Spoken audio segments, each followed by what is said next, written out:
नमस्कार, विदर्भ की बात वीकेबी न्यूज के दोपहर के प्राइम टाइम में आपका स्वागत है। अब रुक करते हैं आज के हेडलाइंस पर।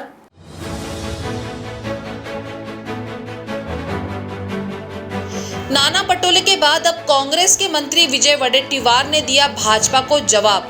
कहा, मुख्यमंत्री की कुर्सी पर उद्धव ठाकरे ही रहेंगे 5 साल विराजमान, भाजपा नौटंकी बंद करे।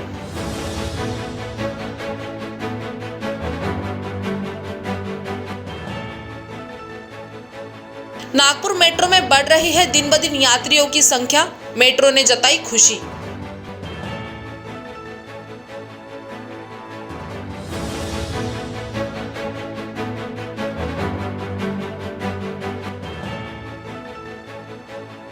और सीबीएसई के रिजल्ट से नाखुश विद्यार्थी दे सकेंगे 15 अगस्त से परीक्षा, सीबीएसई ने दी सुप्रीम कोर्ट को जानकारी।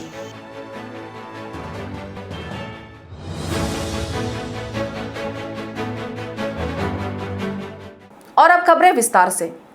कैबिनेट मंत्री विजय वडेट्टीवार ने फिर भारतीय जनता पार्टी पर निशाना साधा है।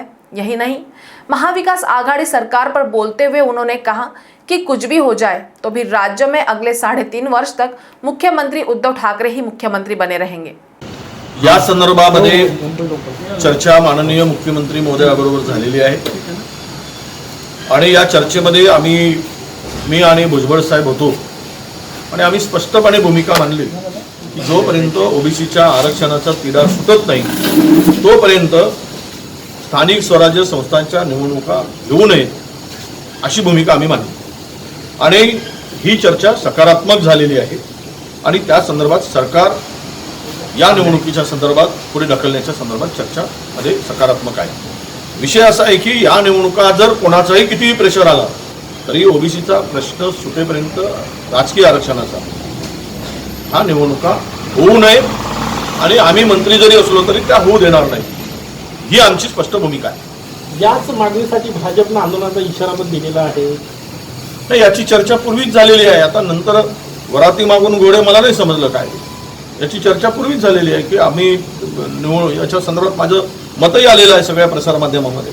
आता पुन्हा त्याच गोष्टीला घेऊन आंदोलन करण्यात अर्थ काय? आणि हे तर मला वाटतं की म्हणजे आयत्या बिळावर सरकार हा सगळा प्रकार आहे। त्यामध्ये मी काय त्यामध्ये राजकीय बोलणार नाही, पण आंदोलन ज्यांना त्यांना करायचं जरी असलं तरी ही भूमिका सरकार म्हणून आणि त्या खात्याचा मंत्री म्हणून माझी स्पष्ट भूमिका आहे। ओबीसी नेत्यांचं ऐक्य दाखवण्यासाठी तुम्ही जी चिंतन बैठक आयोजित केलेली आहे, प्रमुख कोण नेते त्यामध्ये येणार आहे, कुठल्या पक्षाचे? आम्ही सर्व प्रमुख नेत्यांना बोलवलेलं आहे। यामध्ये राष्ट्रवादी काँग्रेसचे नेते भुजबळ साहेब आहेत, आमचे प्रांताध्यक्ष नानाभाऊ पटोले आहेत आणि भारतीय जनता पक्षाच्या पंकजाताई मुंडे आहेत, बावनकुळे जी आहेत, आमचे याबरोबर संजय राठोड सुद्धा आहेत शिवसेनेचे आणि अनेक आमदार खासदार आणि विविध संघटनांचे पदाधिकारी, जसं ज्या विदर्भामध्ये राष्ट्रीय ओबीसी महासंघ आहे ते बबनराव तायवाडेंना बोलून घेतलेत, आम्ही रेणकेंना बोलून घेतलेलं आहे, विविध क्षेत्रातील ओबीसीचे अभ्यासक जे आहेत त्यांना त्या ठिकाणी पाचारण केलेलं आहे। एकूण ही चर्चा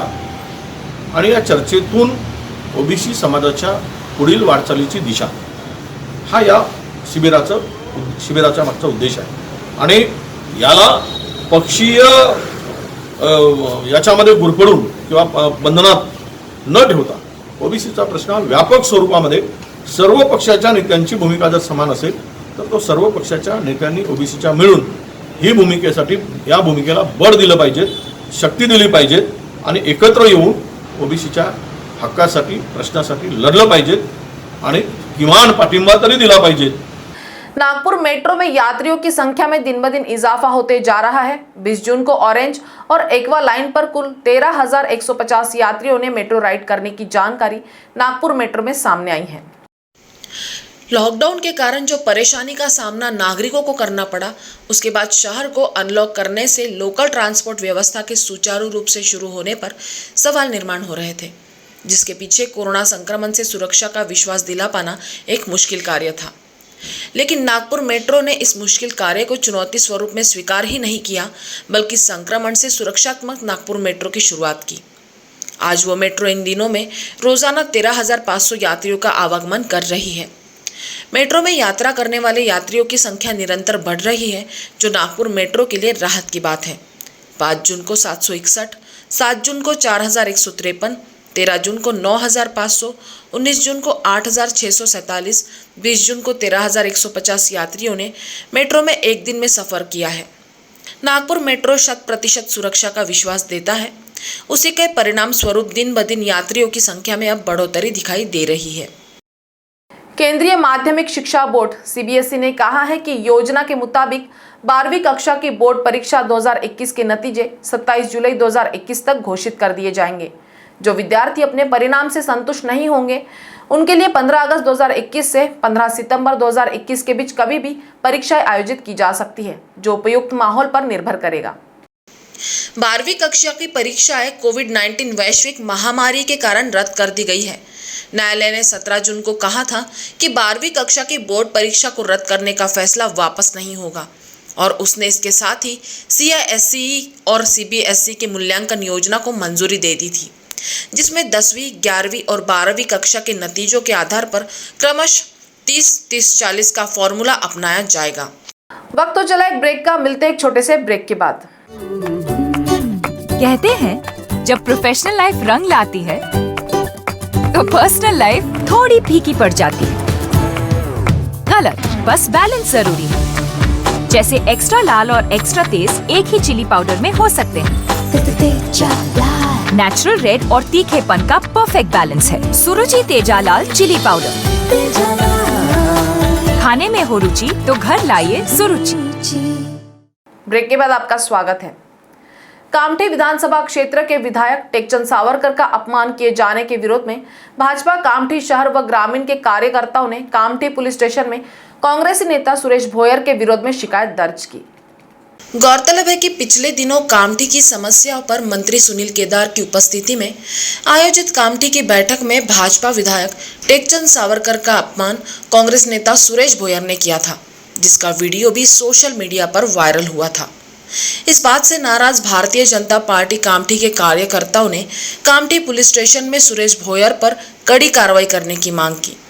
भाजपा नेता अनिल निदान के नेतृत्व में जल्द कार्रवाई करे, अन्यथा बड़ा आंदोलन किए जाने की चेतावनी भाजपा द्वारा की गई है। केंद्रीय जांच एजेंसी के नाम पर राज्य में नेताओं को भाजपा द्वारा हताश किया जा रहा है, जबकि शिवसेना नेता प्रताप सरनाईक का लेटर बम भाजपा के दबाव का प्रतीक है। ये कहना है कांग्रेस के प्रदेश अध्यक्ष नाना पटोले का, जो प्रताप सरनाईक द्वारा शिवसेना को भाजपा के साथ सत्ता बनाने जैसे विषय पर लिखे पत्र पर कांग्रेस द्वारा सफाई दे रहे थे। इस दौरान नाना पटोले ने मुख्यमंत्री उद्धव ठाकरे के साथ कांग्रेस 5 साल खड़े रहेगी, ऐसा विश्वास उन्होंने दिलाया। देखो, प्रताप सरनाईक का अगर आपने लेटर पढ़ा होगा तो उसमें उन्होंने कहा कि मुझे और मेरे परिवार को बहुत तकलीफ केंद्रीय तपास यंत्रणा की ओर से दी जा रही है, और ऐसे समय में मुझे ही नहीं, तो अनिल परब का भी नाम लिखा है और एक उनके शिवसेना का नेता का नाम लिखा है, इनको भी उसमें तकलीफ हो रही है। और ऐसे समय में अपने पास एक ही पर्याय है कि बीजेपी के साथ में महाराष्ट्र में सरकार बनाने का एक पर्याय, ऐसा उस लेटर में लिखा गया है। एक दूसरा महत्व का इशू ऐसा है कि हमने कांग्रेस की तरफ से स्पष्ट, हमने एक बार नहीं कई बार कह दिया है, और हमारी नेता सोनिया जी गांधी ने भी कह दिया है कि हम इस सरकार में जो है, जो उद्धव ठाकरे जी के नेतृत्व में जो महाराष्ट्र में बनी है, वो बीजेपी को रोकने के लिए हमने ये सरकार में शामिल हुए हैं। महाराष्ट्र प्रदेश कांग्रेस की तरफ से भी बार बार ये कहा कि हम लोग 5 साल कोई भी तकलीफ न देते हुए सरकार के साथ, पूरे समर्थन के साथ उद्धव ठाकरे जी की सरकार के साथ रहेंगे। ये हमने महाराष्ट्र कांग्रेस की तरफ से भी बार बार कहा है, इसलिए मुख्यमंत्री जी को हमारे तरफ से कोई तकलीफ नहीं। रहा सवाल तीसरा कि जो एनसीपी और कांग्रेस शिवसेना के नेताओं को अपने पार्टी में ले रहे हैं, आज तक तो हमने शिवसेना से कोई नेता को हमने पार्टी में नहीं लिया। जिन्हें लिया होगा उनके लिए वो लेटर में लिखा होगा, वो कांग्रेस के लिए उसका जवाब देने का कोई जरूरत नहीं।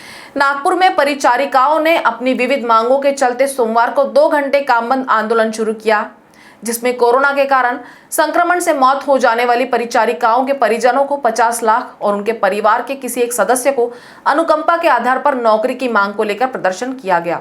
हो हमारा, हम सबका एक ही नारा, 4600 लगाना है, 4,600 लाना है, शासन को जगाना है। 4,600 लाना है, शासन को जगाना है। नर्सेसचे खाजगीकरण बंद करा, नर्सेसचे खाजगीकरण बंद करा। हम सब ने ठाना है, अधिकार को पाना है। हम सब ने ठाना है, अधिकार को पाना है।